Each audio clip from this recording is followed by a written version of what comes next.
Okay, so in this video, we're going to do a little practical application of the items covered in this module section. So we are talking about how to conduct economic research. So I'm going to just go through a couple of the websites that I have linked to in that section and give you an idea of some of the ways that you can conduct the research that you may need to do if you're an investor trying to research a market, if you're doing research on some economic topic and you want to kind of find some high-level information. We're going to go through some websites and some resources that may be helpful to you. So this first one, Calculated Risk, is an example of a newsletter that is out here on the internet. It's a Substack, and there's many newsletters that exist that are similar to Calculated Risk. This is just one I know about and I've kind of been following, so I'm going to share it with you. This is not the only one by far. We're going to kind of look at some other places where you may come across other similar newsletters. I'm just putting it out there. This is not the only one, but I think this one will illustrate some of the data that you can find in these types of newsletters that kind of real estate consultants are putting out there. Okay, so you can see here the topics of kind of what the posts are about. So you can see here, let's say, what will happen to house prices. So let's see what kind of data he's presenting here.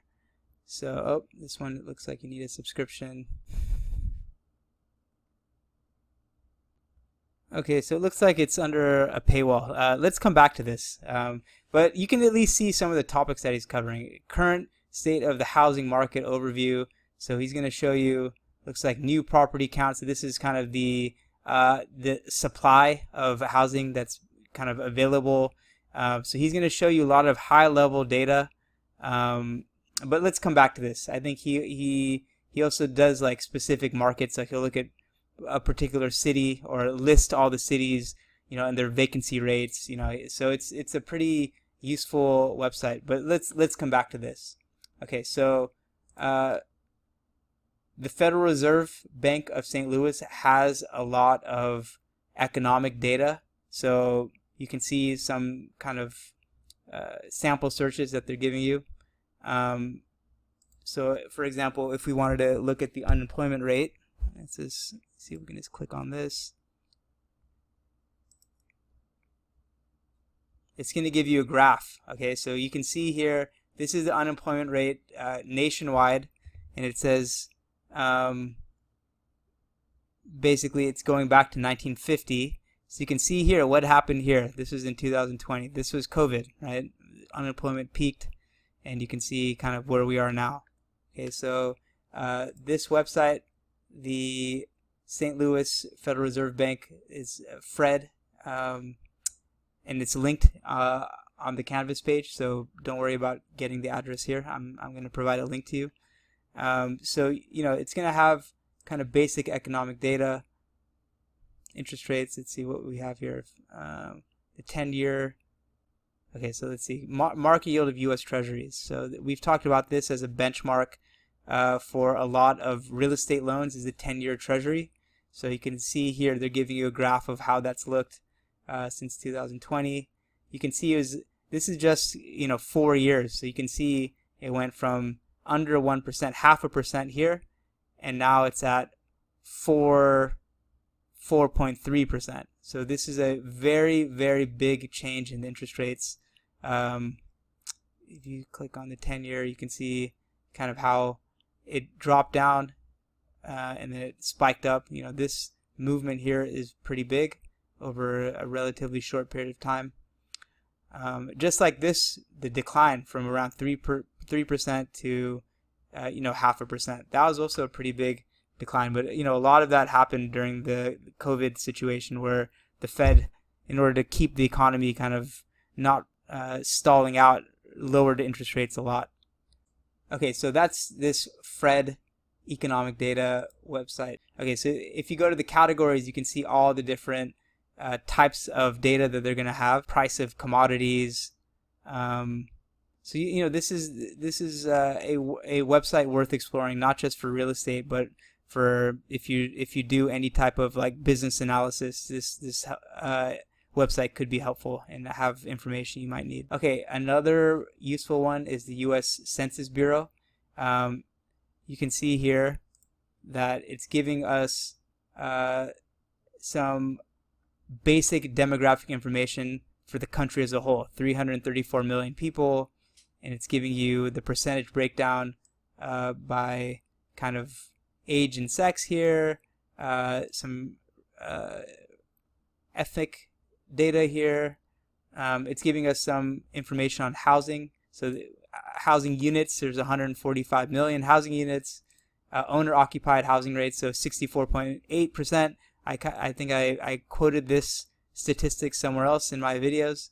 So it's giving you a lot of nationwide data, and okay, so that's helpful.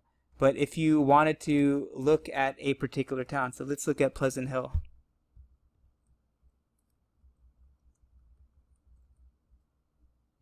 So it's going to be listed as a city in California, so that's the one we want. So now it's going to give you this same information in this column here for Pleasant Hill. Okay, so you're going to see the population, 33,802. It's going to give you some demographic information, and you'll be able to compare it against the nationwide statistics. So you can see here it still has this column here for United States.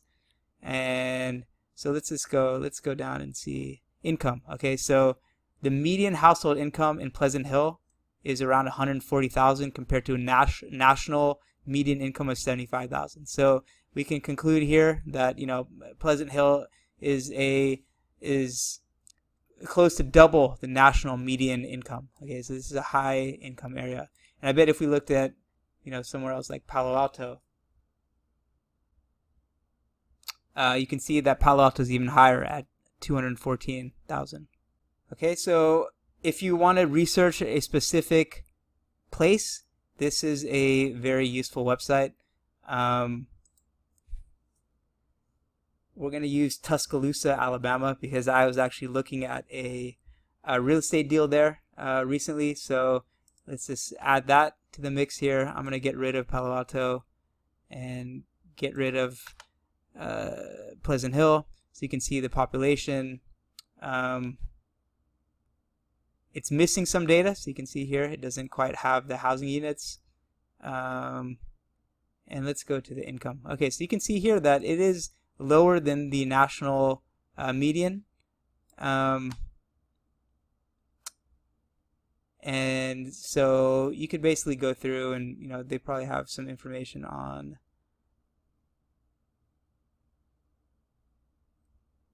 okay, so it is missing quite a bit. Okay, so that's okay. There's other sources to get this kind of information.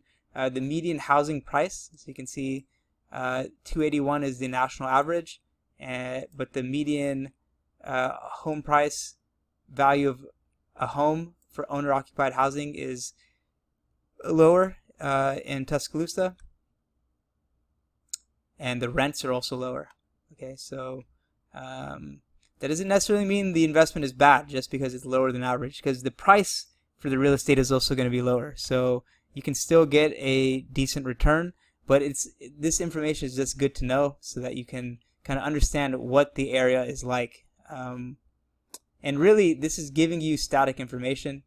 You want to see what the trends are, because maybe the housing used to be worth 180,000 a couple years ago, and now it's 228, which shows that there's an increasing kind of demand that's driving prices up. Okay, so let's go to another website that I can find some more information on Tuscaloosa. So this is citydata.com. This is, as the name implies, going to give us information on cities. Okay, so this website's nice. It's going to give me some pictures. Tuscaloosa is the home of University of Alabama, so you can see here. Oops. It's giving us a little picture of the town here. Okay, so now let's see what other information they're giving us. A little map. We can zoom out and see where it is in relation to the state. It's giving us more granular data than what we saw. I'm sure the Census Bureau, if you drill down, you can find this information, because this website's probably getting it from the U.S. Census Bureau, but it's kind of arranged it for you already, so might as well use it. So it's giving you the population. It's giving you this change, okay? So the population has grown 42% over the last 22 years. Okay, so in general, that's good news, but really 20 years is a long time. Maybe you want to see the trend over the last 5 or 10 years. You can see the breakdown between males and females, the age. So you can see that this is a younger population, okay? Likely because there's a college there, right? So you have to kind of use your brain a little bit, common sense, to see maybe why this is. It's because there's probably a lot of college students that live here that are going to lower that average age, or the median age, I should say.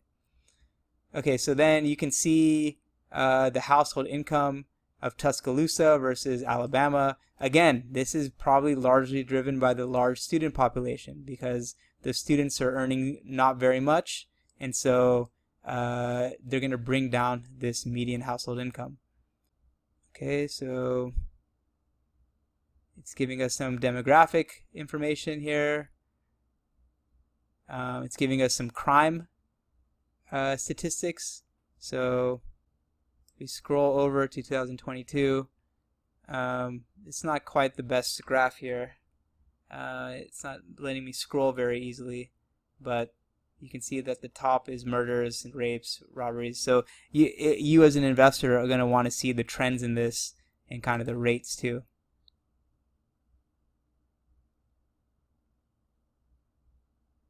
Okay, and it's giving you a little indicator here of whether it's good or bad. You can see here it's kind of nice. It's graphed it out for you, so you can see the trend in Tuscaloosa has been actually very positive. You can see that it used to be much more crime, and it's reduced quite a bit over time. Rate here in C, and again, Tuscaloosa is the purple one, and the U.S. average is the green. So it's not too much out of line with the national kind of statistics. Okay, and then it's going to give you some information on the property tax. So yeah, this is, there's a lot of information on here. Really, the important information that you're going to want to know is like median housing price, the median income. Now, again, since this is a college town, this median income is not as informative, because a lot of college students get help from their parents who are not living in the area. So the amount of money sloshing around Tuscaloosa is probably much more than the median income will indicate, because there's money coming in to those students from outside. Okay, so you have to be a little nuanced in your understanding when you look at this data, depending on your specific situation. Okay, so US Data is another website that's similar. So again, we can go to Tuscaloosa, and this one is giving us some good information here. So the median property value, 1 year growth, it's grown 18%. That's indicating a very strong demand here. The population is growing. Again, we like to see population growing. That helps create demand for real estate. And then the household income is also growing. Why these numbers are a little different, we'd have to dig in a little bit. So this is giving you a nice little write-up. It's probably just AI generated. It's giving you a breakdown of kind of the demographics by citizenship. So it looks like most residents in this place are U.S. citizens. It's giving you some information on the demographics by race, how many people are veterans. Okay, so here's some useful information this website is providing, is what are the different sectors that are employing people. Okay, so you can see it's giving you a nice little graphic here. So you can see all the diversification of employment in this area. So you can see it's quite diversified. And so, comparing this, once you start looking at a bunch of markets, this will become meaningful. It may not be as meaningful in isolation, but comparing it with other areas might be useful for you. Okay, you can also see the types of industries that exist in the area. Educational services, you can see there's a university there, so that's a big employer. Healthcare, there's probably a hospital. I assume University of Alabama has a medical school and probably a hospital. So you can see there's quite a diversity of sectors here. Okay, so again, this is just another, there's several of these websites that have demographic information of cities, so I'm just showing you two of them. Okay, and then finally, I'm going to show you, I'm going to list basically some Twitter accounts that I think are good for real estate. Real estate Twitter is a extremely useful research tool and a way to stay on top of the latest trends in real estate. So this Bill McBride guy is the author of that calculated risk blog that we first started off. So let's look. It looks like he's linking his blog in a bunch of places here. So if we look here, okay, so he's giving us this initial weekly unemployment claims. Okay, so he's linking the blog.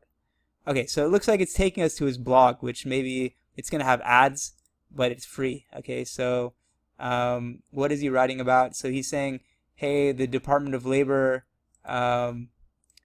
just released its report. So he's giving you this graph of unemployment claims. So this is related to unemployment rate. It's basically tracking how many people are filing claims for unemployment. So if this is really high, it means a lot of people are out of work. So he's giving you a little write-up about that. YOY stands for year over year, measures of inflation. So he's giving you some data on inflation.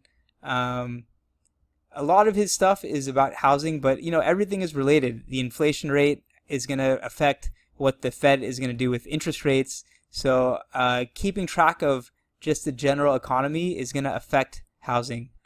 It's all kind of tied together. So he's giving you a graph here on mortgage applications. Okay, so this is the number of people that are applying to get either a mortgage to buy a house or refinance. So you can see it's very low. So why is it very low? Because housing is still, prices have not come down really. Interest rates for mortgages are really high. And so people that have low interest rates on their existing mortgages are not trying to refinance, and less people are able to purchase property. So you see that there's kind of a lull in the mortgage applications. Okay, and he also gives little breakdowns of local housing markets. So this is for June. Let's see what happened. So he's going to give you a little description of, this is active inventory. So this is the number of properties that are up for sale, and he's going to basically show you in different markets what's happening. Okay, so for example, in Denver, you can see that year over year, the number of listings has increased a lot. So there's a lot more supply, right? The housing stock, it's not talking about that. It's talking about the supply. How many properties are available to buy? And so that means that there's a lot more people selling, or that there's a lot of new housing that got constructed and is now on the market. So he's giving you this information. The more supply there is, the more you can say, hey, maybe prices are going to go down, maybe rents are going to soften up. So you want to keep track of the supply, because that's going to have an effect on the pricing and the rents and all that. But again, you will get an intuition of this if you are tracking it over time, okay, and you start reading kind of the descriptions. It'll become a little more intuitive to you as to what these trends are indicating, okay? And they're not always, the signal is not always clear. There could be, just because the supply is increasing, that doesn't necessarily mean one-to-one correspondence to some outcome, okay? So you really need to have a framework and just start plugging in evidence, and you're not necessarily always going to have a clear conclusion, but it's going to inform your mental model of what's happening in the market, the more you kind of track this information. Okay, so there's, many people that post about real estate. So here's another guy. He's a housing economist, and so he's also going to be providing information. So you can see the changes in rent. Okay, so he's showing you what markets where there's a really big decline in rents. So you can see Fort Myers, Florida, Salt Lake City. Okay, so all these markets he's ranking as the most hard hit, because there's basically a lot of supply that's come onto the market. This is kind of the recent trends in real estate. And so even though there's like a lot of people, again, I mentioned this in the previous video, a lot of people are moving to Austin, a lot of people are moving to Phoenix, but there was also a very large supply response. So a lot of housing got built. So you can see here supply above the US average, and he's showing you that there are some markets that are very oversupplied. Okay, so the Colorado Springs is 4.6% above the national average on housing supply. Okay, so that's why the rents are probably dropping. So what I'm going to do is just list a couple of these Twitter accounts for you to start following if you're interested in kind of keeping up to date with this stuff. And I think if you're really serious about being in real estate, it's worth it for you to spend some time every day, every week, just going through the news and understanding what's happening in the market overall. And of course, you're going to be working in a specific market. So what's happening in your very hyper-local area is also going to be part of your kind of keeping up with the news so that you can do your job well.